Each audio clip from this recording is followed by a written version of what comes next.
The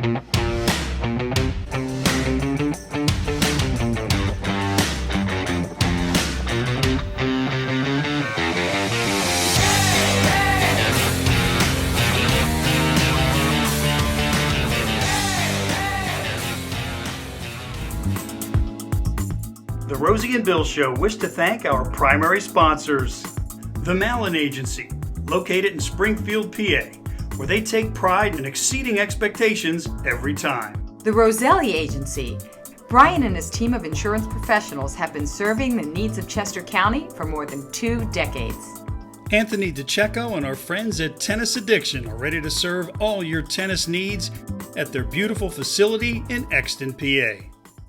Your auto insurance sports update. The Sixers are now winners of 7 of their last 9 games after a 94-89 win over the Toronto Raptors of the Wells Fargo Center last night. Yeah, it's a cold morning at the bus stop for the kiddos. Sunshine and 15 degrees as the kids head off to school this morning.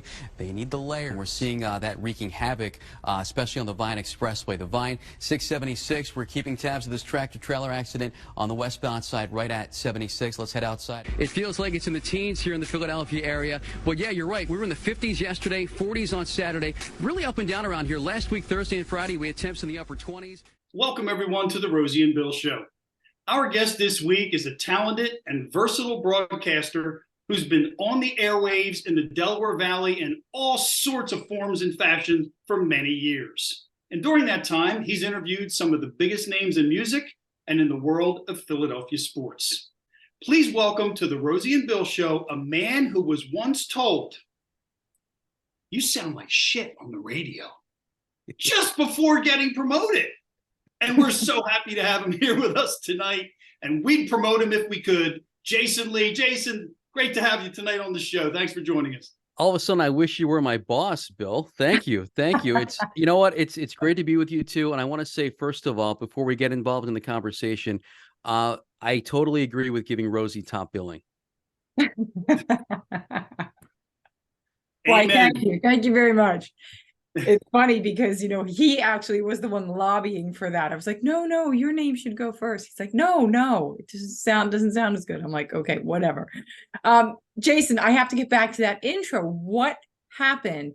How did someone tell you sounded like who, and then you got a promotion? What's that all about? So I was at B101 and I had only been there for like 3 months. And the guy who hired me, the program director who hired me, left the station, took a job in Detroit. That was his hometown. So this new guy comes in. And again, I'd only been there for 3 months. And I came from a little AM oldies station. I was 22 years old, and I had been playing oldies. So I was playing music that came out 15, 20 years before I was born. And I guess I felt like I had to sound older. So I had a very phony delivery. It's funny. I don't know if you guys have gone through this, but early in my career, the hardest thing for me on the air was to be myself. Mm-hmm. So I was, hey, everybody, I sounded really phony. So new program director comes in. It's a Saturday afternoon. I'll never forget it. This guy worked on Saturday. He was at the station on Saturdays. He walked in the studio, says to me, "You sound like shit." And then he walked out the door. So I'm mortified. I avoid the guy for about 2 weeks. Finally, 2 weeks later, he says, "Okay, we have to go over a tape." Show you how far back it was when an actual cassette tape I brought to his office. He listens to it, and there's me doing the weather forecast. "Hey, everybody, is sunshine today." So he stops the tape. I see him writing something down, and he's writing out a weather forecast. He hands it to me and says, "Okay, read that like you're on the air." So I said, "Well, sunshine with a high." He cuts me off. He says, "Jason, now you're just talking to me. What's it like?" I said, "Sunshine with a high of 85." He said, "Say it like that on the air." And for some reason, that was my epiphany. And the guy, he let me, to his credit, I'll say his name, Jim Ryan, who is a legendary programmer in New York City now. He programs CBS FM up there, and he's a bigwig with Odyssey. He let me kind of take my lumps and get better. He kept me on early Sunday morning. Long story short, a few months later, the overnight shift opened up, full-time opportunity. He gave it to me. So we didn't start off on the right foot, but I tell young people in this business all the time, just because you make a bad first impression doesn't mean you can't change that. And luckily, he gave me that opportunity. That's great. That's encouraging to hear. I mean, I remember, Jason, years ago, Bill and I were both speech communications majors, so we did internships at news and sports stations. And And I was working for an AM radio station locally. And I remember I had a Saturday night show where I would play music, but then also we would run the Philly sports teams, whatever. And I definitely did the same thing that you did. And I was trying to, affect my voice and sound a certain way. And, and my mom was like, what? Just talk natural. What are you? Right. That's exactly right. I mean, when I first started in radio, people used to say to me, "Oh, talk in your radio voice." And I used to, at first I thought that was a compliment, but now it's like, wait a second. No, your radio voice should be your voice. That's what it should be. You should be the same person on and off the air. And sometimes that's the hardest thing to do. Yes. It absolutely is. And I'll tell you, Jason, when as you were talking about that situation with the voice and just kind of have the conversation, and I know Rosie will remember this, it wasn't all that long ago when I had an agent tell me when I was auditioning to do a commercial spot, she literally looked at me and she did not mince words. Bill, lose the anchorman voice, have a conversation. Because it was very regimented, and Yep. I literally was that anchorman voice. And I was like, hey, I'm just trying to cover up my Delco accent. Sorry. Easier said than done, I guess, right? Covering up the Delco accent. It sure is. I went from saying water to water because of radio. But it's funny. If you say water and if you're on in Philly, it's okay. That's true. It's okay. People like that. That's you're one of us. It's right up there with Acme. Yep, exactly. Put the extra syllable in there. Yeah. Well, speaking of, emulating people and how they sound on the radio, because really that's what we were doing. We thought we had to sound like other people. Who were your broadcast idols growing up? Gosh. Well, you know what? When I grew up a huge sports fan, so the people that I gravitated to were sports broadcasters. I idolized Harry Callis. I idolized Merle Reese, and I've been fortunate enough that he's been on my show a couple times, and I mean I got his number in my cell phone. I mean he's such a nice guy. Gene Hart with the Flyers. I don't know if you remember Gene Hart from back in the day, and I was always a huge Bob Costas fan. NBC Sports. I wanted to be Bob Costas. And but if I had to rank them, Harry Callis definitely number one. And what a nice guy he was. And we heard that you had to announce when he passed. Oh God, yeah. I will never forget that. And Bill, I'm sure you remember this because I see the Harry Callis book behind you and the Harry and Whitey bobblehead. So obviously you're a big Callis fan too. It was in 2009, early in the season. They were doing it was a daytime game in DC, like I guess a 1 o'clock game in DC. Yeah. I was doing middays on 95.7 Ben FM. So I'm on the air. My shift was 10 to 3. And I want to say around like 11:30, maybe noon, our traffic manager walks in the studio and says, we're getting news reports that Harry Callis collapsed in the booth. And I'm panicking because I don't know the guy, but I love the guy. And then I'd say not even an hour later, he comes in the studio and he goes like that to me. And I lost it. I mean, I don't mean to sound melodramatic, but when I had to announce on the air that Harry Callis died, I struggled. I mean, I was breaking down on the air. I mean, I did meet the man a couple times, but I didn't know him, but you felt like you knew him, and you felt like a piece of you died when he died. And yeah, that was the toughest thing. Probably the toughest thing I've had to do on the air. I can imagine. And to this day, there are people walking around with voicemail greetings that Harry would record for them on their phone, and they will never delete that greeting. No, you can't do that. You can't. That voice was just unbelievable. And whenever, like when there's a rain delay in a Phillies game and they show either like a year-end highlight video or, a great game from years ago, and you hear him again, you realize, and this is no disrespect to Tom McCarthy or Scott Fransky, who I think are both phenomenal, but you realize how much you miss Harry Callis. Oh, absolutely. And kudos to T-Mac for stepping in and taking over, that position, the way that he's done, over the years. And God only knows someday somebody's going to have a similar difficult task with Merrill Reese, but we'll come back to that a little bit later. I want to go back. That was 2009. Yep. Go back just a little bit before that, maybe 12 years or so before. Heard a rumor in 1997 at the Grammys. Took place in Madison Square Garden. Oh, And man. Rosie and I have heard that someone got kicked out of the backstage press area at Madison Square Garden. So, Jason, I have to ask, why did you wear a Flyers jersey to Madison Square Garden? Oh, I was tempted. Trust me. Okay, so here's what happened. So B101 sends me to the Grammy Awards, and what they want me to do is, and they got me passes. I'm backstage. There I am. I'm backstage with the girl I was dating at the time. You want to talk about, like, I look like a big shot. Hey, I want to go to the Grammys. Let's go to the Grammy Awards. Come on. So I'm backstage. Literally, I got MTV to my left, and I got E! Entertainment Television to my right doing live hits. This is before the Grammy telecast that you see on TV. So B101 sent me there, and what they wanted me to do was they wanted me to approach as many of our B101 artists as I could and get them to say, "Hi, I'm so-and-so, and you're listening to B101." Mm. So I'm there with a microphone, and there's a B101 flag on it. Well, one of the Grammy officials comes up to me and says, "You're not allowed to do live interviews back here." And I said, I'm not doing live interviews. So, all right, fine.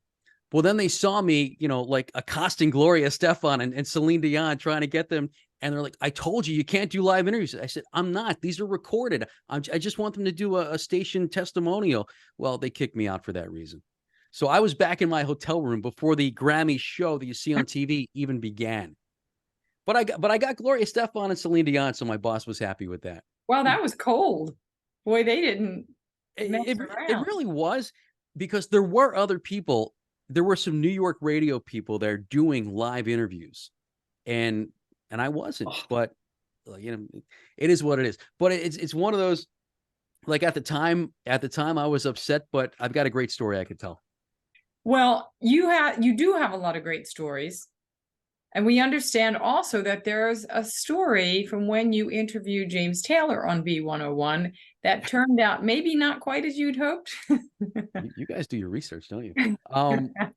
So it was me and one of my colleagues, Dan Blackman, who was at B101 for 18 years. He's been on the air in New York City now for, gosh, at least a decade. Great guy, great talent on the air. So James Taylor's coming to the Man Music Center, and we're interviewing him. Unfortunately, it wasn't in person. He didn't come to the station. It was, I guess it was over the phone.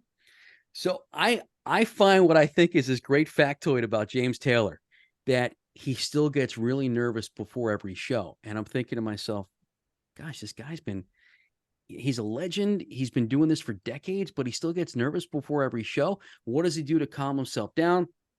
Why does he get nervous? I mean, he's been on stage thousands and thousands of times. So I built up this question. I read this thing that you get nervous on stage still, and I'm building this up. How do you calm yourself down? I mean, why do you still get nervous? You're a legend. People love you. He says to me, "It's not true. I don't know where you got that from. It's not true."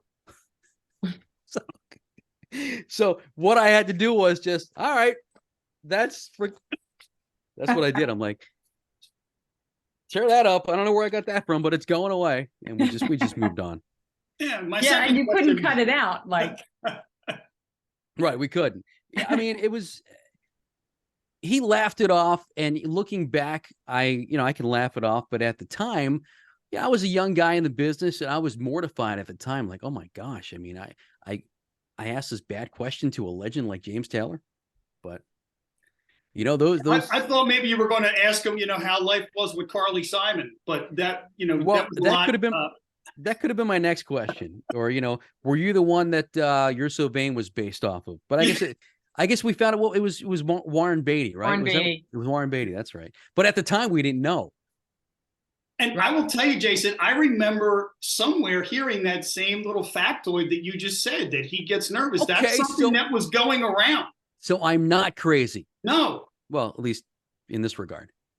No, I do remember hearing or reading that years ago about him and thinking the same thing. The guy's been performing forever, but maybe it's just Well, good to be jittery, good to be a little nervous before you go out. It keeps you on your toes, but to just say that's not true, well, well, I'll tell you what though, you've he had. denied it. If I flip it a little bit here and talk about some amazing interviews that I've seen you have during your time on PHL Sports Scene, and you've interviewed some of the biggies you already mentioned: Merrill Reese, Kate Scott, Larry Boa, Larry Anderson, Brian Dawkins. I mean, the names, I could go on, and having the chance to do that. And by the way, before I ask my question, I want to commend you on the way you just have conversations with these Well, thank folks. And you really get to know them. Your interview with Kate Scott, anybody who hasn't seen it, check it out. I got to know a whole different side of her just from the conversation you had with her. I thought it was amazing. I appreciate that. Thank you. Can it get any better than that, having conversations with people like that? It's a dream come true. And I shared on social media that the show's going on a bit of a hiatus. I've got 2 more shows left. This Thursday, Thursday the 24th and Thursday the 31st are my last 2 shows. Hopefully we'll be back. But yeah, it's been a dream come true. I mean, ever since I got into broadcasting, I've always wanted to do a show like this. And while, I'm sad that it's coming to an end and possibly for good, I'm lucky that I got to do it. This really was the show I was dreaming of doing. And yeah, you mentioned some of the names, and really the biggest names in Philly sports. In the 2 years I've done this show, I've gotten to know some of these people. And if you would have told me this, if you would have told the Philly sports fan that was like 10, 11 years old, watching the Phillies and watching the Sixers and watching the Eagles and the Flyers, that, 30 some years down the line, I guess 40 some years, I was never good at math, 40 years down the line, you're going to get to talk to these people. You're going to text. Well, we didn't know what texting was back then, but you're going to get to contact these people. And I mean, I would have thought you were crazy. Larry Boa is one of the nicest guys ever. Love talking to him. You mentioned Kate Scott. Kate Scott, I really enjoyed talking to her because what I love about Kate is that not only is she fantastic at what she does, she is so down to earth, and she's somebody, as a woman doing broadcasting a male sport, she gets, you get a lot of the, what's the word I'm looking for? I mean, look, every broadcaster gets hate, no matter how good you are. Haters. Right. Every broadcaster gets haters, no matter how good you are. But she also gets the idiots who say a woman shouldn't be doing a male sport, which is ridiculous because she's fantastic and she handles all that great. I mean, I don't know how she does it. she took over for a legend and Mark Zumoff too. Yep. Well, that's true too. You want to talk about big shoes to fill? 27 years he did Sixers games. He was on Sports Scene too a couple times. I mean, so many people that I've been lucky enough to talk to on the show. I got Larry Anderson on again this week. I wanted to have him on one more time before we wrapped it up. He is just the nicest guy ever. And I mean, this is not to, I hesitate to pick a favorite guest because I don't want to disrespect anybody, but let's just say Larry Anderson is definitely in the top 2. Who's number 1? Well, or who's in the top 2? Who's the other one in the top 2? Well, you see, that's hard. That's really hard. I mean, because I don't want to How about your Mount Rushmore of guests? Can you go 4? That's a great question. My Mount Rushmore of guests. Well, okay. I've had my go-tos who were, I guess, reliable. That's probably a bad word, but they're always gold. They're always there. And they're always really good. Larry Anderson's one of them. Mark Farzetta is one of them. Marcus Hayes, Mike Sealski. I'm already at 4, so this is gonna be more than That's Mount a lot Rush. of talent right there, and a couple of great writers as well. Yeah, and Devon Gibbons from the Fanatic. Actually, he just announced he's leaving the Fanatic. But so many great people from radio and from newspapers. have been kind enough to join the show, and all those people made the show what it was, made it better, and I'm so grateful to them. I mean, it's been, again, I'm sad that it's ending, but man, it was a blast to do. So, Jason, I have a question about the Philly sports teams. Mhm. Which of the four major teams do you think will be the next to win a championship? You got to say the Eagles. The Flyers, I like the direction the Flyers are going, but they're still, if I can quote another legend, a guy that I never had on the show, but I would have loved to have had him on the show, Howard Eskin. He says something like, they're 3 years away from being 3 years away. And he's been saying that for 30 years. Yeah, well, and actually, I got an Eskin story too, because Eskin. Well, I'll get back to that. But to answer your question, so yeah, the Flyers are in the right direction, but they're still far away. The Sixers are totally in shambles right now, especially with this whole situation with Harden. Even if Harden was coming back and everything was hunky dory, they still can't get past the second round. Right. Well, that's because I just want to interject that I find their offense extremely frustrating to watch. Yeah. I feel like it's a two-man thing. They don't move the ball. They don't utilize, all the other talent. And then James Harden is just dribbling into, recklessly trying to draw a foul. That's just my opinion. It's like, I don't think that offense is going to get them to a championship. Well, and Harden was way too inconsistent in the playoffs last year. In the Boston series, he had 2 fantastic games and 4 awful games. Right. So I don't think the Sixers are close. The Phillies, as we saw last year, if you just get in, you never know what can happen. The Phillies, if they're clicking on all cylinders, they can win a World Series. But it's kind of a big if they're clicking on all cylinders, because that offense. I mean, look, we saw it in the World Series last year.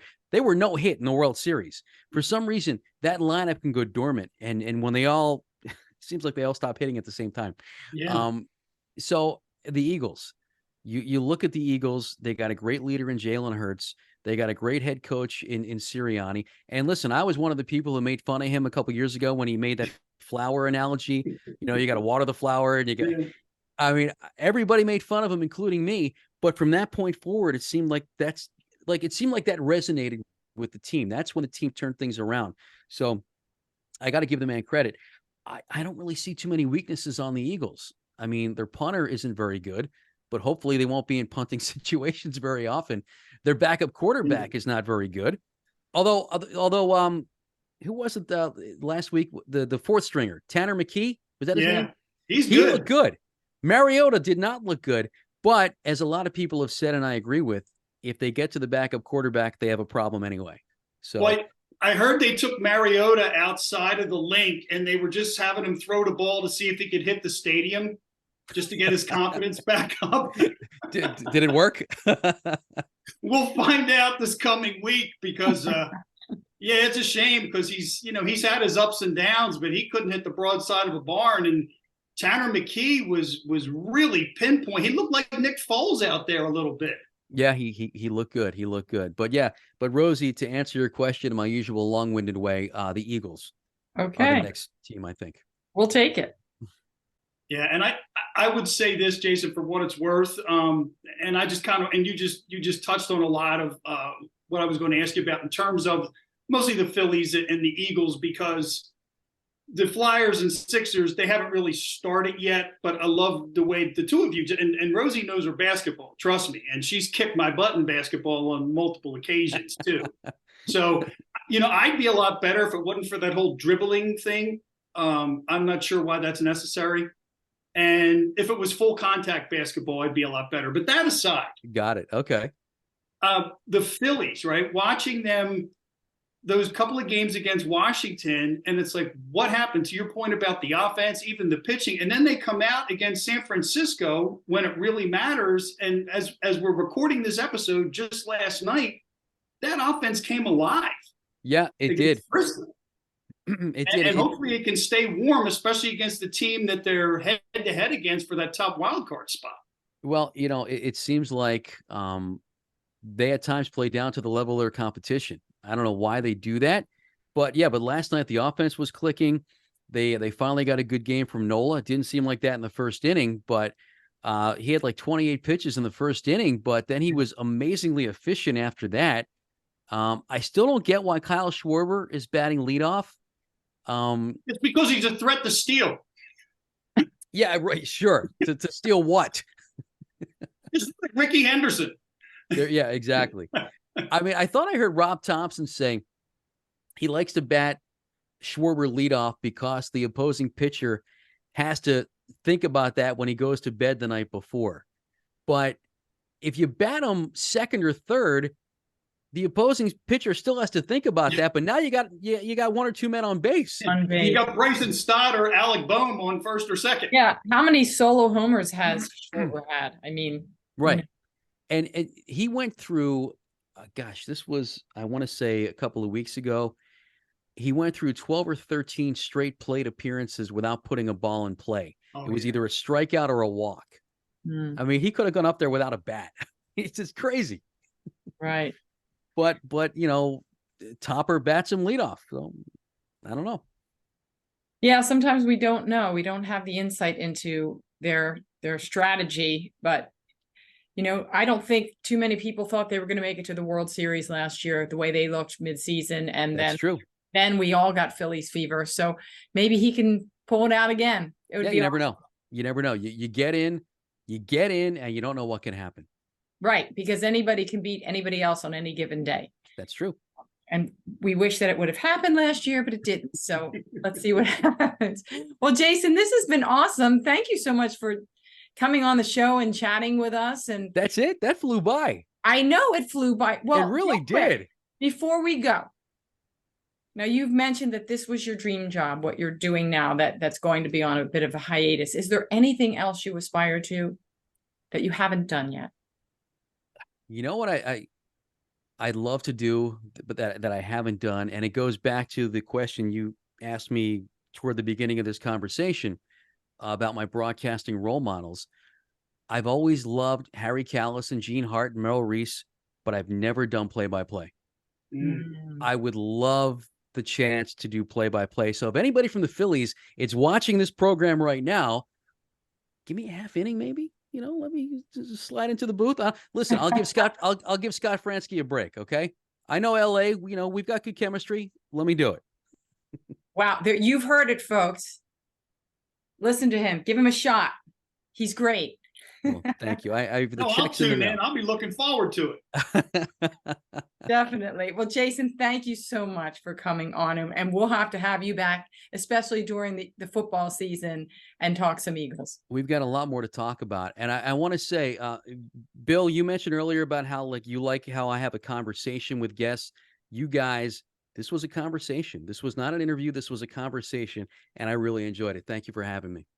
Well, it's our pleasure, and thank you for chatting with us. And folks, thank you for tuning in. We'll see you next week.